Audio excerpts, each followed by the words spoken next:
감사합니다. 예.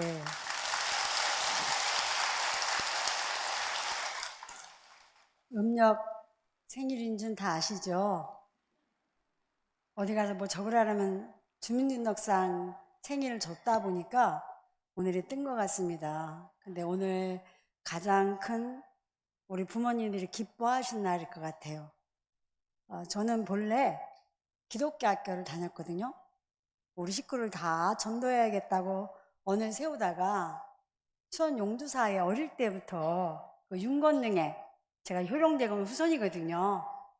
그래서 아버님이 이제 시집 지내러 가면 용두사에 가서 어릴 때 따라가서 절에 다니고 그러던 기억이 있는데 학교를 기독교 학교 다니다 보니까 그냥 학교에서 그렇게 하니까 우리 식구 다 전도해야겠구나 그러다가 고등학교 3학년 때 수원 용두사에 수련회를 가게 돼가지고 부모 은준경 강의를 듣게 됐어요. 부모 은준경 강의를 듣다 보니까 나를 이 세상에 태어나게 해준 것만 해도 너무 감사한데 제가 너무나 그동안에 감사한 마음보다 가끔씩은 너무나 엄한 아버님 때문에 우리는 왕조니까 우리는 양반이니까 너무 그게 싫었어요. 너무 무섭고 그러다가 부모 은준경 강의를 듣고 제가 나를 이 세상에 태어나게 해준 것도 감사한데 이런 생각에 어떻게 하면 부모님한테 효도를 할 수 있냐고 여쭤봤어요. 스님이 효도하는 데는 3가지가 있다. 상중하. 제하의 효도는 부모님께 좋은 음식과 좋은 옷을 해드리는 거다. 전생에 받았기 때문에 이 생에 자식한테 해줘도 아까워요? 안 아까워요? 안 아깝잖아. 받았기 때문에. 그것이 가장 하품의 효도라는 거예요. 중품의 효도는 뭐냐? 암만 좋은 옷과 좋은 음식을 해드려도 부모님 마음을 편케 해드리지 못하면 효도가 아니라는 거예요. 제상품의 효도는 뭐냐? 바로 부모님께 진리를 알게 해서 모든 불행은 집착에서부터 생겨나는데 그 집착을 벗어나게 해주는 것이 가장 큰 효도라는 거예요. 그래서 집에 가서 부모님한테 말씀을 드리고 이제 부모님께 참여를 하고 출가를 하겠습니다. 그랬는데 아버님은 이제 그것도 좋은 일이라고 했지만 어머니는 사실은 그 마음에 집착을 못 놓으시더라고요. 그래서 부모님을 설득하고 내가 가야겠다. 내가 우리 부모님을 설득하지 못하고 출가를 하면 내가 스님이 돼서 누구한테 불교가 좋다고 설득을 할 것인가. 그래서 5년이라는 세월을 기다려서 25의 나이로 1980년도 8월 8일 날 출가를 했습니다. 네. 근데 제가 이제 출가를 해서 청소년 수련회에서 아이들 심성훈련 시키는 일을 하다 보니까 문제아이가 모범생이 됐고 그러다 보니까 전국에 마음 아픈 아이들이 몰려오다 보니까 거의 24시간 잠을 못 자고 제가 무리를 해서 94년도에 1년뿐이 못 산다는 강경화 진단을 받았어요. 근데 이제 아버님은 돌아가셨는데 어머님이 살아계셨어요. 근데 그 어머님이 내가 효도한다고 출가했는데 처음에 그 80년도 가을에 저를 찾아오셔서 집에 가자고 할 때만 반말을 하시고 그 이후로 96년도에 돌아가셨는데 그때까지 저한테 한 번도 반말을 하신 적이 없으세요. 그건 제가 훌륭해서 그런 게 아니라 그런 훌륭한 스님이 되라고 저한테 항상 존대를 하시고 오시면 삼배를 했는데 내가 큰 스님이 돼서 효도를 못할 망정 어머니보다 먼저 죽는 불효는 안 해야겠다. 사실은 음식으로 부처님은 치료를 하셨기 때문에 제가 음식으로 아이들 심성훈련 시켰기 때문에 그 논문을 썼거든요. 그래서 제가 제 몸을 돌보지 않고 아이들한테만 적용을 했지 저한테 못한 거예요. 그래서 혼자 기도하면서 이제 그 음식을 바꾸면서 제가 1년 만에 상처를 만들게 됐고 안집 판정을 받게 될 때 어머님이 돌아가셨습니다.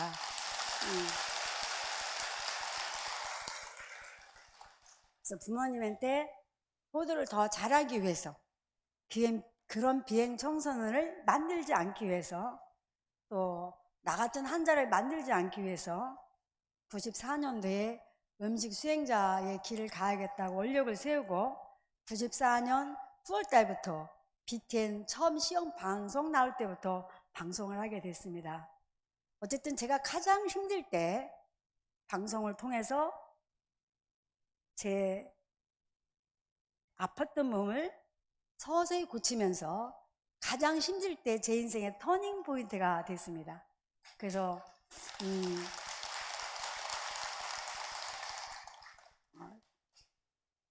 저희 부모님서부터 저희 형제 가족들 영가가 저쪽에 계십니다.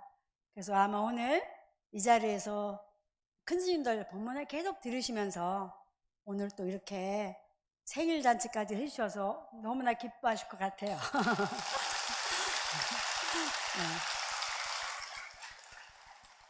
우란 문제에 대한 법문은 왜 그렇게 하는지 법문을 다 들으셨고, 또 우란 문제는 스님들한테 공양 올린다는 말씀은 다 드셨죠. 절에서 우리가 먹는 음식을 뭐라 그러죠? 공양이라고 합니다. 근데 일반적인 음식은 뭐라고 이야기하죠? 식사라고 이야기합니다. 먹는 일이라는 뜻이에요. 불교는 먹는 것을 일이라고 하지 않고 공양이라는 말을 했는데, 공양은 무슨 뜻이냐면요, 함께 나눈다는 것입니다. 나눔이다, 공양은. 그러니까 이게 좀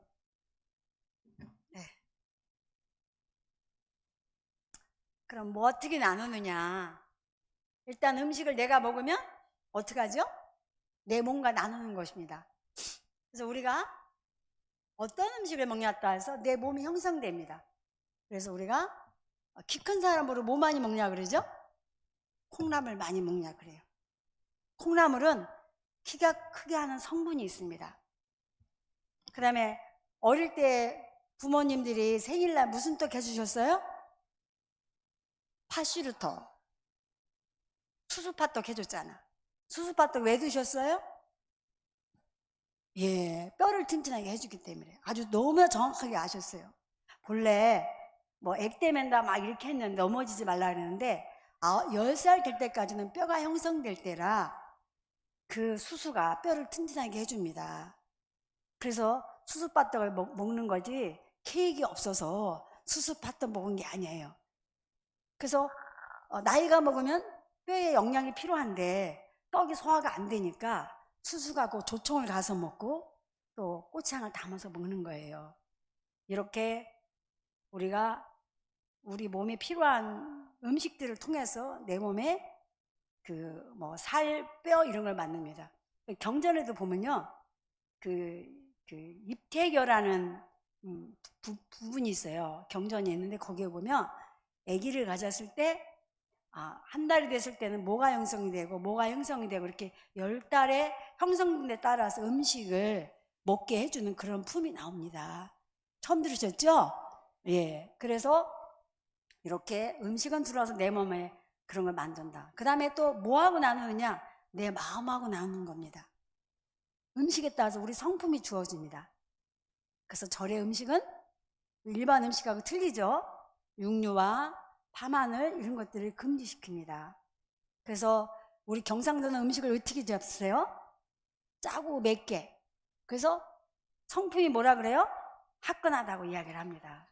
또 충청도는 심심하고 덤덤하게 먹다 보니까 사람들이 어때요? 순하다고 합니다.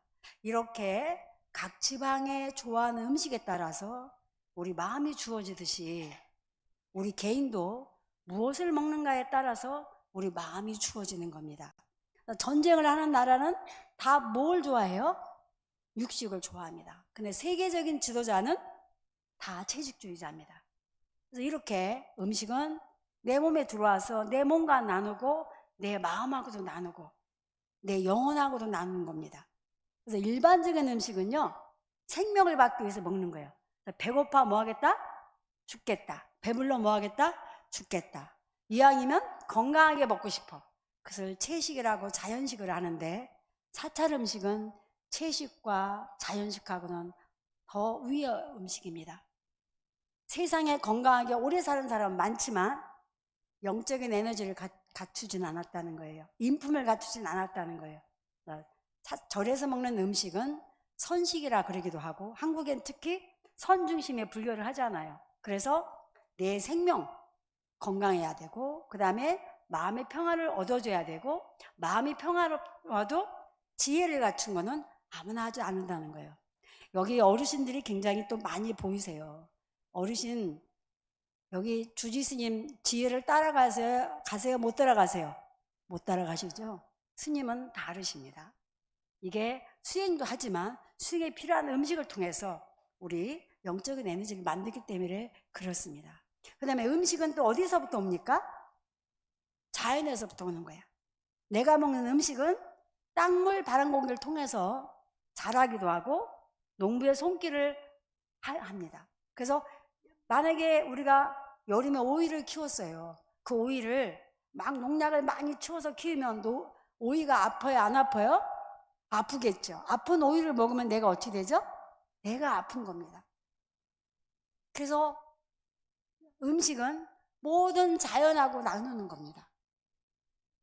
그래서 내가 건강하려면 좋은 음식이 필요하고, 좋은 음식은 자연이 필요하기 때문에 식품이 자랄 수 있는 땅물 바람 공기들이 맑고 행복할 때 좋은 식재료를 얻을 수 있고, 좋은 식재료는 나한테 건강을 주기 때문에 내가 건강하고 행복하려면 결국은 모든 자연의 생명이 건강할 때 내가 행복할 수 있다는 거예요. 이것이 부처님이 너와 나가 다르지 않다는 거예요.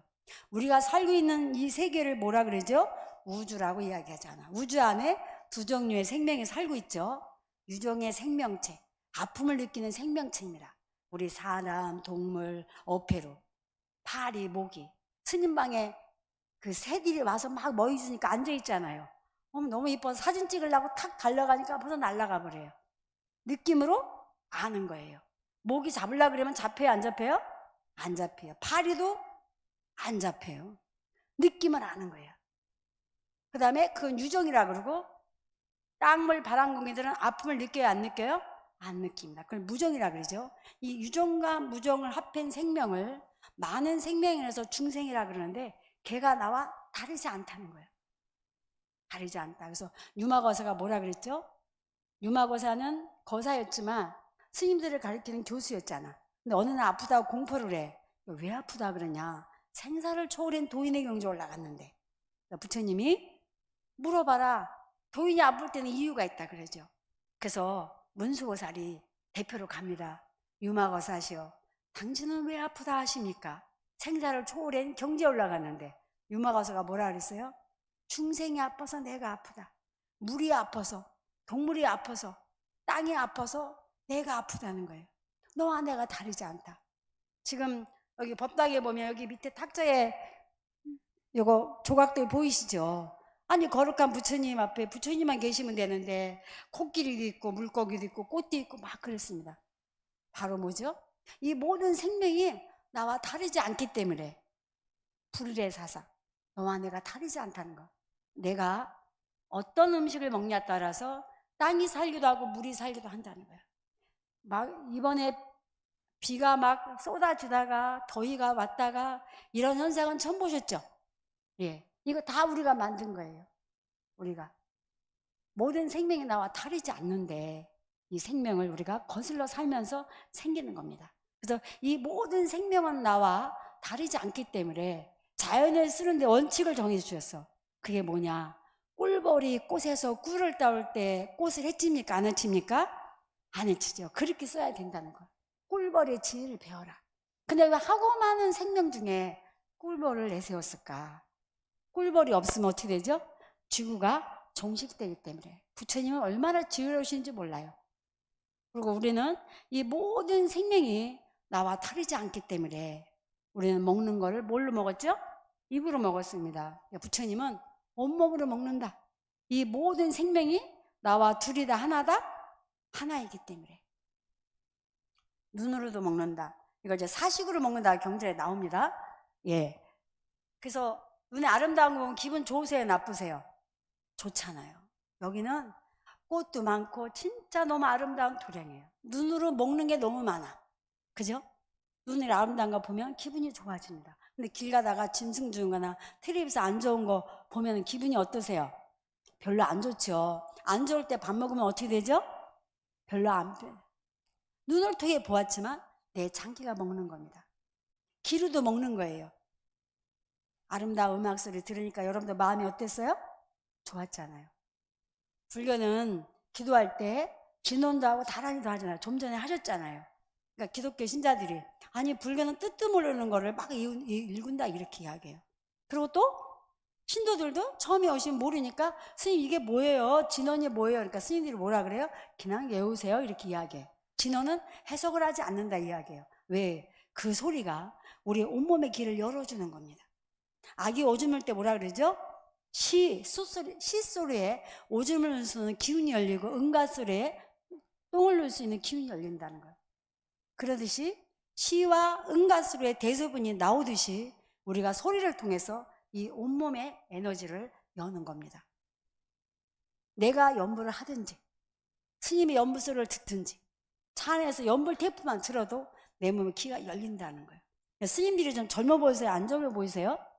젊어 보이잖아요. 저도 어디 가면 나이를 안 봐요. 내년에 70인데 지금 69인데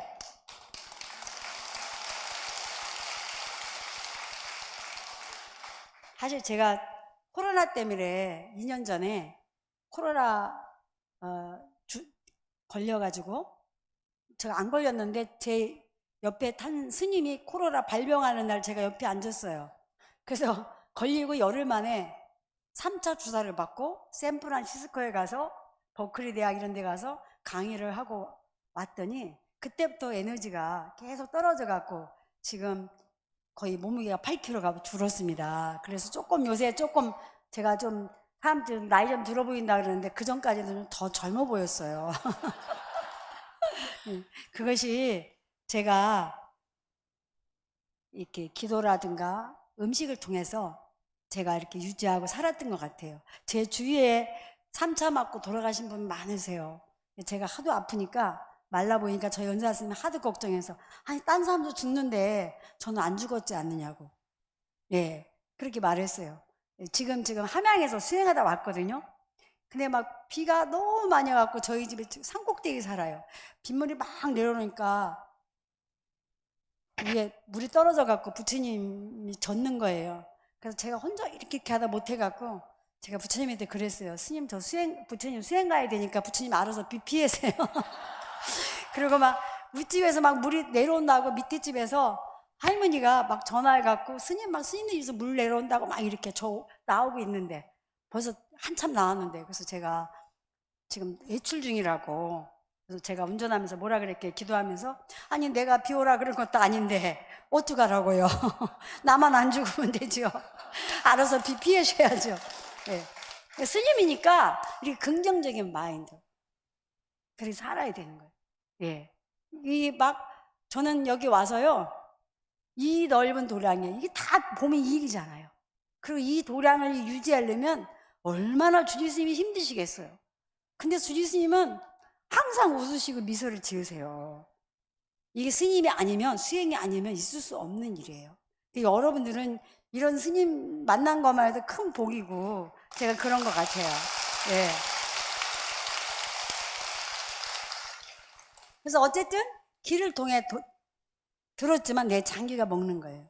근데 여름에 더우면 무슨 영화 보여줘요? 공포영화. 귀신이 찍찍찍 하면서 막 그래 보면 등골이 어떻게? 오싹해지죠. 그러면 한기가 느껴요? 안 느껴요? 한기가 느껴요. 그 한기가 계속 쌓이면 만병이원이 된다는 거예요. 근데 경전에도 보면 음식에 대한 이야기를 나누셨는데 결국은 몸이 더우냐 차냐 습하냐 건조하냐 마르냐 뚱뚱하냐 이걸 통해서 음식을 이제 하게 돼 있어요. 음식을 만든 사람은 의사라고 그랬어요. 그걸 잘 살펴서 해야 된다 그렇게 했어요. 그래서 이제 우리가 몸이 냉한 사람은 암이 많이 걸립니다. 그래서 환자들 그 부위를 맞으면 대부분이 차여 뜨거워요? 찹니다. 그래서 찬 부위를 항상 따뜻하게 해줘야 되고, 그런 사람은 이 몸을 따뜻하게 해주는 음식을 드셔야 돼요. 몸이 열이 많은 사람은 암에 걸리지는 않지만 뇌나 심장에 병이 온다는 거예요. 그래서 딴 데는 암이 있어도 심장은 암이 없다는 거예요. 왜? 항상 따뜻하게 뛰기 때문에. 그래서 심장의 암은 어떻게 생기느냐? 요 근래에 얼마 전에 생겼는데 밖에 암이 안으로 들어갔을 때 생긴다는 거예요. 예. 그래서 기를 통해 들었지만 내 장기가 먹었어요? 안 먹었어요? 먹었잖아요. 그 다음에 코를 통해서 향기를 먹고, 피부는 공기를 먹는다는 거예요. 그러니까 여기는 여기 홍법사는 대형 세탁기. 예, 그냥 여기 오기만 하면 연불소리 들어서 내 몸의 모든 세포 일깨워서 독소 나가게 해주지. 아름다운 도량의 꽃보지. 또 이 시내에 이렇게 숲이 많아가지고 또 스님이 나무를 열심히 심으세요. 예, 저도 나무 하나를 심고 가야 될 것 같아요. 나무를 열심히 해서 이 나무를 통해서 뭐죠? 공기 정화를 시키고 또 더위도 식혀주고 아름다움도 보여주니까 내가 피부와 코를 통해서 먹는 거예요. 예. 그 다음에 좋은 집에 새로 집진데 가면 뭐가 생겨요? 아토피가 생기잖아. 그 공기가 안 좋으니까 공기를 먹은 거잖아요. 네, 중요한 건 뭐죠? 입을 통해서 먹는 것도 굉장히 중요한 거죠. 우리가 누구나 다 암의 유전자가 있다는 거예요. 근데 내가 어떻게 했느냐에 따라서 암이 되고 된다는 거예요. 저기 이제 대구에 그 국립대학교 노 교수님이 머리가 시끄해갖고 10몇 년 전에 요리를 배우러 오셨어요? 아니, 이렇게 노 교수님께서 어떻게 요리 배우러 오셨어요? 그랬더니 정형외과 의사분이시래요. 근데 본인이 오래전에 미국에 학회를 갔더니 동양인 의사가 나와서 벌을 갖고 환자를 치료하더라는 거예요. 야, 저렇게 무식한 의사가 있는가? 의학과 과학이 발달한 시대에 무슨 벌을 갖고 환자를 치료해, 이렇게 했다는 거예요. 10년이 지나고 나니까 봉침이라 해갖고 일반 병원에서 벌을 갖고 치료하더라는 거예요. 아, 그 의사가 무식한 게 아니고 내가 무식했구나. 이분이 나이가 먹으니까 이제 정형외과에서 응급실에 가서 있어 보니까 똑같은 상황인데 어떤 사람은 죽고 어떤 사람은 살더래. 어떤 사람은 상황이 좋은데 죽고 어떤 사람은 상황이 안 좋은데 살더라는 거야. 왜 이런 일이 생길까?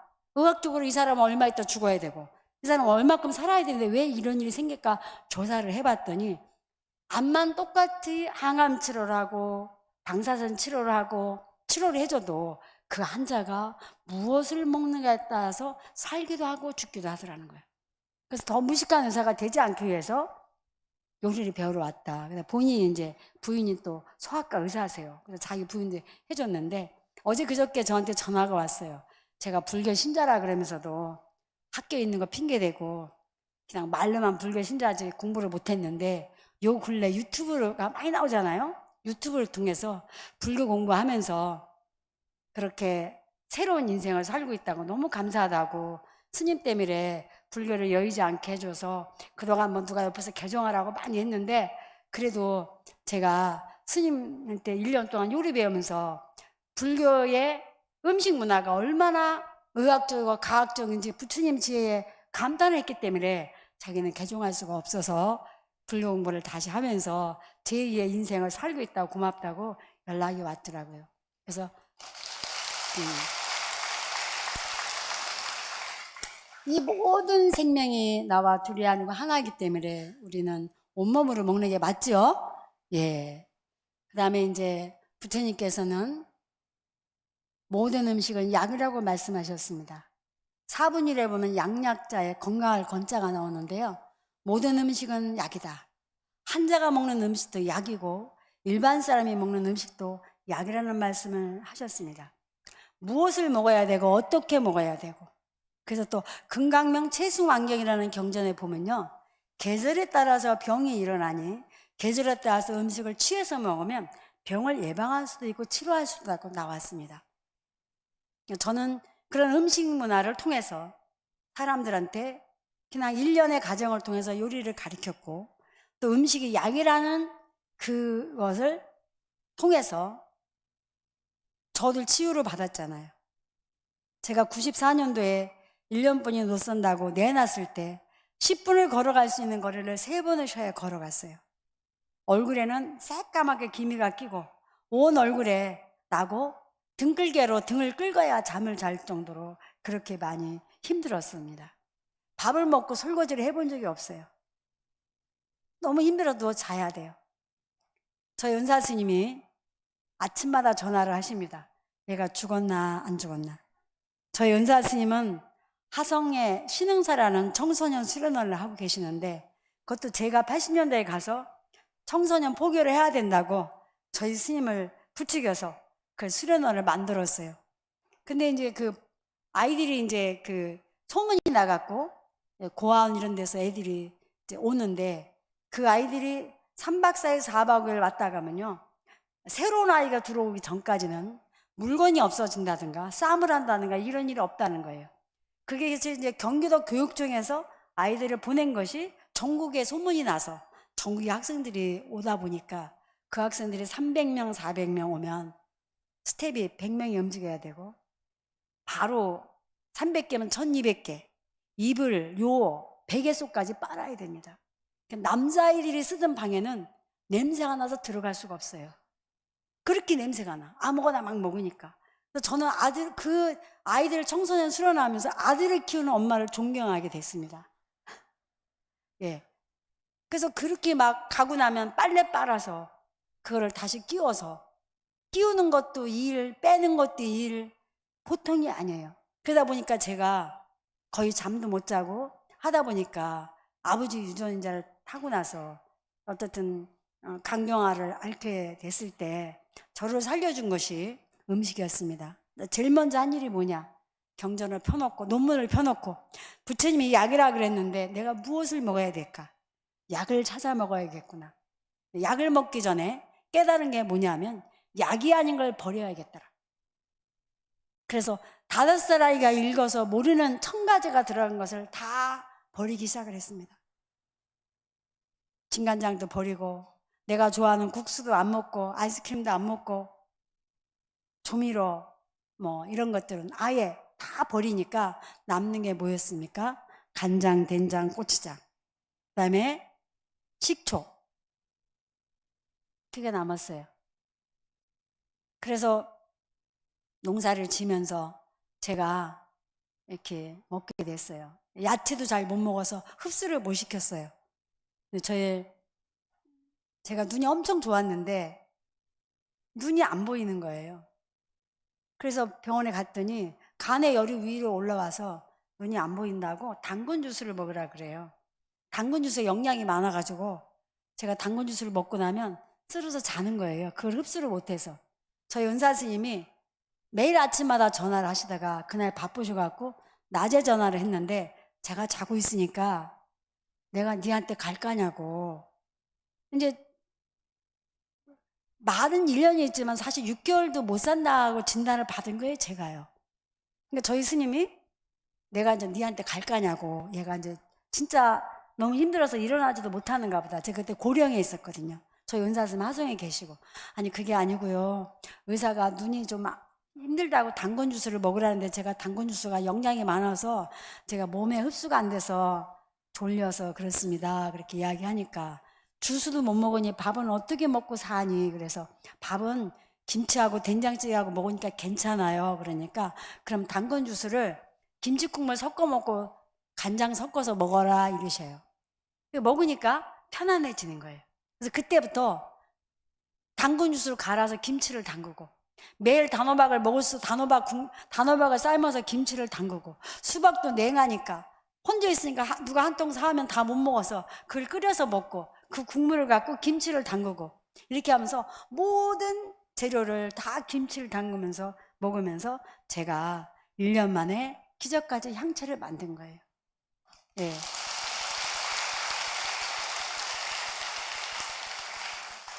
여러분들, 내가 밥을 먹을 때마다 음식이 약이라는 생각을 가져보셨습니까? 네. 부처님은 우리가 어떻게 행복하게 살아야 되는지를 많은 거를 보여주셨습니다. 8만 대장경이 나왔잖아요. 제가 이런 강의를 어느 절에 가서 대구에서 했더니 그 강의 할 때 천주교 신자가 온 거예요. 자기 신부님한테 가서 선제 스님 강의를 꼭 들어야 된다고. 그래서 신부님이 전화가 왔어요.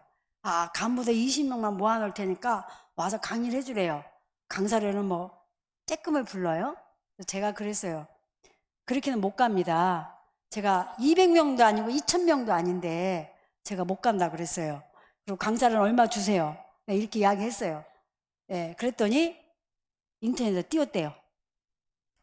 금방 200명이 넘어가지고 250명을 모아놨는데 강당에 200분이 못 들어가는 거예요. 제가 2시간 동안 이런 강의를 했어요. 하고 났더니 그 신부님이 108배 하면 좋다고 109배 하는 신부님이세요. 그리고 한경운동도 하시고. 근데 그 신부님이 제가 강의 끝나고 났더니 이제 이 세상의 모든 생명이 나와 다르지 않기 때문에 이 생명을 나와 똑같이 해야 된다는 이제 그런 법문을 했더니 막 이렇게 책상을 치면서 부처님 멋쟁이야 막 이랬어요. 나중에 기자들이 왔거든요. 400명이 사람이 배낭을 250명이 모이니까 그래서 기자가 이제 신부님한테 질문을 했어요. 아니 현대 스님 강의를 2시간 동안 들으면서 그렇게 막 책상을 치면서 감목을 했는데 소감을 이야기하라고 이렇게 마이크를 대니까 그 신부님이 뭐라 그랬는지 아세요? 예수님은 31살까지 살다 가느냐고 우리한테 많이 못 일러줬는데 부처님은 80세 넘어까지 살다 보니까 오만 걸 다 일러주고 갔다고.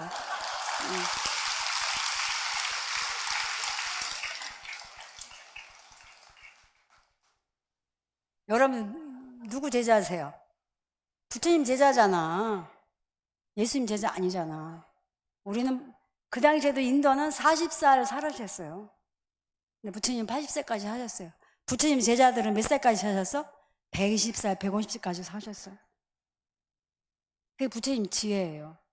그래서 야기하는 걸 버리면서 제가 제 생명을 얻었듯이 진짜 부처님은 우리한테 이런 거 많은 것을 일러주고 가셨다는 거죠. 그래서 음식이 약이다. 예.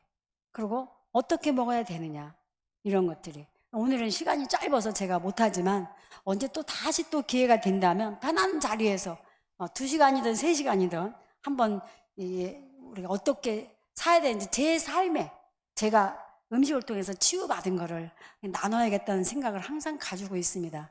제가 어떻게 될지 모르지만 그래서 어쨌든 부처님이 이렇게 많은 지혜를 우리한테 일러주셨어요. 그래서 음식이 약이라고 했는데 그럼 우리는 어떻게 먹어야 되냐? 제가 아까 이야기했습니다. 모든 중생계의 생명은 나와 뭐다?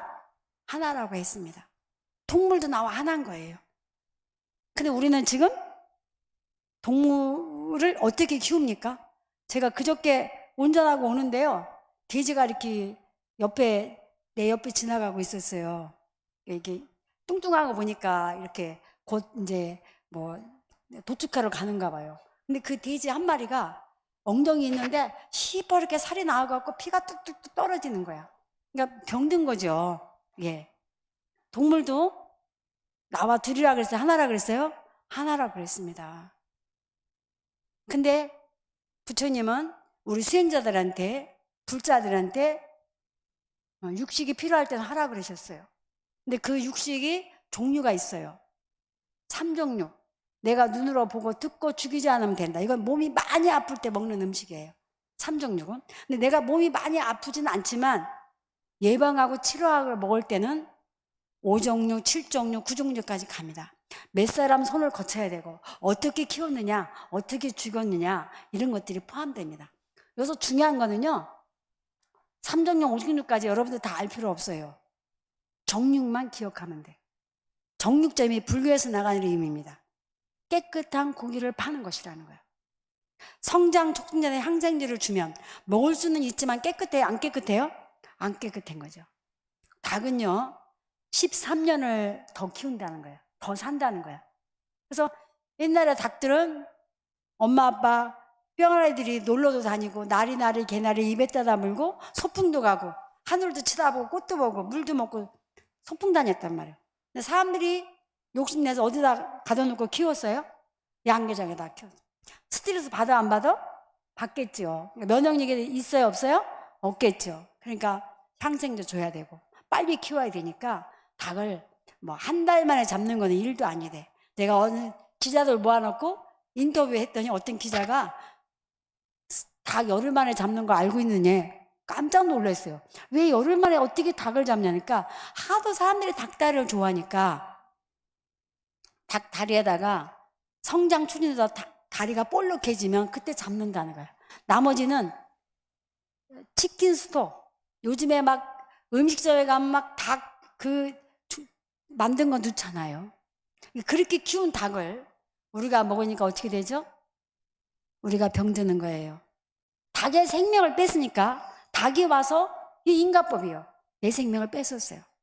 그렇게 성장 촉진제를 넣어서 키운 닭을 먹은 아이들이 그 성장 촉진제가 뭉쳐가고 풀어지지 않는 데가 있다는 거예요.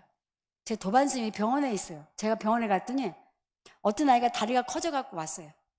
제가 그 아이한테 물었어요. 너 뭐 좋아하니? 그러니까 켄터키 치킨이요. 그래요. 나 닭다리 빨고 왔어요. 내가 쟤한테 왜 닭을 주냐니까 튀긴 닭이 안 좋으냐 이렇게 물어요. 제가 어느 의사 선생님을 만나서 그 얘기를 하니까 미국에는 뭐 여기 막 혹이 많이 나는 사람, 뭐 팔이 막 커지는 사람 이런 사람 많잖아요. 그 성장 촉진제가 여기 닿으면 여기 가서 퍼지고 그 성장 촉진제가 다리 커지는 데 갔으면 다리가 커지고 팔이 커지면 팔이 커지고 그게 장기에 붙으면 장기에 혹이 생기면 암이 된다는 거예요. 수도 없이 많은데 우리나라도 점점점 그런 환자가 는다는 거예요. 그 다음에 그 성장 호르몬을 줘서 키웠기 때문에 닭을 계속 나이 들어서 먹게 되면 유방암에 남자들도 걸립니다. 실제 엄마 아버지가 다 유방암 환자래. 일주일에 한 번씩 닭을 딸이 사이마다 준다는 거예요. 그 성장 촉진제를 놓기 때문에. 제 강의들은 먹을 게 없어요. 예. 그런데 우리가 알아야 되는 거예요. 그래서 이런 일들이 많고 제가 또 어느 시골에 가서 강의를 했더니 교장 선생님이 스님 이거 전국에 다니면서 국민운동해야 된다는 거야. 우리 학교는 아니고 옆 학교인데 6학년짜리 아이가 4학년짜리 아이 임신을 시켰다는 거야. 그래서 남자애는 이쪽으로 여자는 이쪽으로 보냈다는 거야. 우리가 먹는 계란 이런 데 전부 다 성장 촉진 호르몬이 그것이 전부 다가 성적 에너지를 만든다는 거야. 또 5살, 3살 된 엄마 아버지 젊은 부모님이 자기 너무 억울하다는 거야. 자기는 유기농 매장에서 다 사다 먹였는데 5살 먹은 남자 아이가 수염이 나고 여자아이는 가슴이 커진다는 거예요. 3살 먹은 애가. 그래서 막 병원에 갔더니 성장 억제제 치료를 하자 그런다는 거야. 그래서 안 된다. 그래갖고 결론이 어떻게 나온지 아세요? 겨울에 유기농 매장에서 과일 사다 먹이니까 그 과일은 겨울에 자연의 생명을 줘서 햇빛과 바람을 통해 장에대도 못 자라니까 뭐를 줬어? 성장 촉진을 주니까 어른들은 괜찮은데 아이들은 민감하니까 그게 수염도 나고 가슴이 나온 거예요. 그래서 그 과일을 끊으면서 그렇게 했다는 거예요. 아까 제가 금강면 채식환경에 계절에 대한 음식이 나왔습니다. 계절에 따라서 음식을 취해서 먹어야 된다는 거예요. 그러면 우리 몸이 더울 땐 더운 음식을 먹고 추울 땐 추운 음식을 먹고 이렇게 해야지만이 이 온난화의 주범도 없어지는 거예요. 우리가 제철 음식을 먹지 않으니까 내 몸도 망가지고 땅의 생명들도 공기도 안 좋아지고 결국은 지구온난화 이런 현상들이 생기는 거예요. 그래서 지금 음식이 약인데 우리가 진짜 뭐를 우리가 먹고 살아야 되는가 이런 일도 너무 많은 거예요. 예. 그리고 땅도 물도 바람 공기도 나와 다르지 않기 때문에 우리가 그걸 어떻게 우리가 지키면서 살 것인가. 우리 그 사찰 음식은 굉장한 지혜가 많습니다. 그래서 그 동의보감 쓴 허준 선생님이 인근이 나이가 평균 40일 때 어떻게 하면 인근이 오래 살 수 있을까 고민을 합니다. 그래서 막 찾아다녀. 스님들이 제일 오래 사셔. 평균 나이 80이야. 지금도 뭐 100세 된 노스님들 많이 계시잖아요. 스님들한테 가서 건강의 비결을 묻습니다. 그랬더니 이제 가르쳐줘요. 그게 뭐냐면 아침에 일어나면 항상 일어나서 합장을 하고 예불을 하세요. 아까 소리수행 가르쳐줬죠. 연불하라 그랬어요. 그다음에 절을 하라고 시켜줍니다. 절을 하면 뭐죠? 몸의 독소가 바깥으로 나가서 우리가 절을 하는 순간에 기까지 올리라 그러죠. 올리니까 기까지 올릴 때 손바닥이 이렇게 돼야 펴져요? 펴지잖아. 여기 용천을 올리게 되면 쫙 피게 되면 이 손내 근육이 늘어나면서 신경도 자극하지만 이 공기를 통해서 여기 독소가 나가는 거예요. 우리 피곤할 때 손발만 닦아도 피로가 풀려요? 안 풀려요? 풀리는 거예요. 그래서 그 다음에 이제 여기 단전에다가 힘을 주고 내려놔라. 불교는 뺄셈의 종교입니다. 음식 속에서도 빼지만 내려놓는 거예요. 욕심도 내려놓고 집착도 내려놓고. 그리고 합장할 때 뭐죠? 플러스 마이너스가 켜져. 이 합장하는 순간에 내 몸에 에너지가 돌아가는 겁니다. 가르쳐줬어요. 음식은 뭐 먹냐고 물어봐. 못 가르쳐 준다 그래. 왜 못 가르쳐 주냐? 옛날에 좋은 건 다 누구한테 진상했어요? 임금님한테. 그래서 80세의 비결을 절대 진상하라 그러지 않을 테니까 가르쳐 달라고 그럽니다. 가르쳐 드릴까요? 대답 안 하는 사람이 너무 많으세요. 80세의 건강의 비결을 가르쳐 드립니다. 밖에 나가서 장독대를 가르치면서 저기 있는 장을 3일에 한 번씩만 먹여도 평균 나이 80살까지 살 수 있습니다. 그래서 그때부터 궁에서 장을 담그기 시작을 합니다. 대신 절에서 묵은 장을 안 주는 대신 뭘 갖다 주냐? 메주를 써다 줍니다. 메주가 점점 커지는 거야. 그래서 문안에 절메주라는 게 나와요. 절에도 메주를 많이 써야 되는데 궁에까지 가려니까 얼마나 많이 담가야 되겠어요. 메주가 커지니까 얘가 뜰 때 뭘 주요? 지푸라기를 넣으니까 얘가 썩는 거야. 그래서 절메주에 뭐라고 나왔냐면 메주 위에 지푸라기를 얹고 솔가지를 얹고 지푸라기를 얹으니까 그 솔가지가 버팀목도 해주고 그 솔가지의 그 향균 작용이 메주를 썩지 않게 만들어줬다. 이렇게 나옵니다. 그래서 장을 담가 먹으면서 이제 이렇게 임금님의 나이도 늘어나고 또 스님들이 80세의 건강의 비결을 유지하는 것이 바로 발효된 장을 통해서 이루어집니다. 그래서 제가 이제 슬로푸대에 갔을 때 오시아나주 세미나 할 때 제가 이제 우리나라 장에 대해서 발표를 했는데 일본 사람들이 와갖고 제 강의를 듣고 일본을 도와달라는 거예요. 어떻게 도와주냐니까 원폭이 터졌을 때 살아남은 사람은 어떤 사람이냐? 오래된 장을 먹은 사람. 그걸 장을 어디서 가지고 왔냐? 한국에서 가지고 간 거예요. 그래서 막 장독대 장을 너무 많이 퍼가지고 가니까 전라도 어느 절에서는 장독 30개를 묻어버렸어. 간장, 된장을 묻어버렸어. 근데 지금 후쿠시마 원전은 안 된다는 거야. 이미 오래된 장도 없어지고 콩도 유전자가 아니기 때문에 치료가 안 된다. 그 이후로 한국에 와서 엄청 많은 장을 사가지고 갔어요. 일본 사람을 우리나라 부러워하는 게 두 가지입니다. 첫째는 물이에요. 일본은 하산 지역이기 때문에 물이 정수돼서 나오고 연수돼서 나오다 보니까 물이 굉장히 좋아요. 그래서 온천이 유명하잖아요. 근데 물에 불서가 없어. 일본 사람들이 뼈가 약해요. 우리나라 제주도의 하산 지역이죠. 제주도에 나오는 삼다수 물은 굉장히 맛있어요. 근데 읽어보세요. 불서 불검출이에요. 근데 물은 못 가져가니까 대신 소금을 가져갑니다. 그래서 염전맛을 만들어서 소금을 가져가기 위해서 철기를 만들고 끝나고 나서는 철기를 못 묻으니까 염전맛을 돈을 주면서 없앱니다. 왜? 소금이 없어야 우리 음식 문화의 근간이 되는 것을 없애야 되기 때문에. 그래서 돈을 일없이 주고 기업을 통해서 염전을 없애다 보니까 우리 소금이 잘 많이 안 나오죠. 수입 소금은 맛이 써요, 달아요? 쓰지요. 그 쓴 소금을 쓰기 위해서 일본 사람들이 또 우리한테 이렇게 첨가제를 하다 보니까 우리가 잘못된 그 음식 때문에 우리가 병이 많이 생깁니다. 그래서 우리 다시 염전도 지켜야 되고 또 부처님이 말씀하신 모든 생명이 약이라 그랬으니까 약을 만드는 음식을 통해서 우리가 해야 되고 모든 생명이 나와 둘이 아니고 하나이기 때문에 이 자연의 생명들을 나와 같이 해야 되고 자연의 생명들이 행복해야 누가 행복해요? 내가 행복합니다. 그래서 공양의 의미는 내 몸과도 나누고 이웃과도 나누고, 우리 음식을 통해서 또 만나잖아요. 식구라는 말이 그래 생겼잖아요. 그리고 그 음식은 자연의 생명하고 둘이 아니고 하나이기 때문에 부처님의 이렇게 큰 지혜의 음식, 또 자비의 말씀. 그래서 부처님이 열반경에 보면 사람들이 어려운 일이 있으면 상담을 하러 옵니다. 그럼 이야기를 다 듣고 상담인데 질문해요. 당신은 무슨 음식을 어떻게 먹고 사십니까? 이게 열반경에 부처님 말씀을 듣고 제가 막 소름이 끼쳤어요. 저도 이제 사람들한테 묻고 다닙니다. 부처님처럼. 당신은 무엇을 먹고 사십니까? 나는 음식을 먹을 때 진짜 부처님 말씀대로 제철의 음식을, 부처님 말씀하신 약이라는 음식을, 자연의 생명을 덜 해치는 음식을 먹고 사는가? 우리는 식탁에서 항상 해야 되고, 그래서 오관계가 뭡니까? 이 음식이 어디서부터 왔느냐? 어떻게 왔냐는 거예요.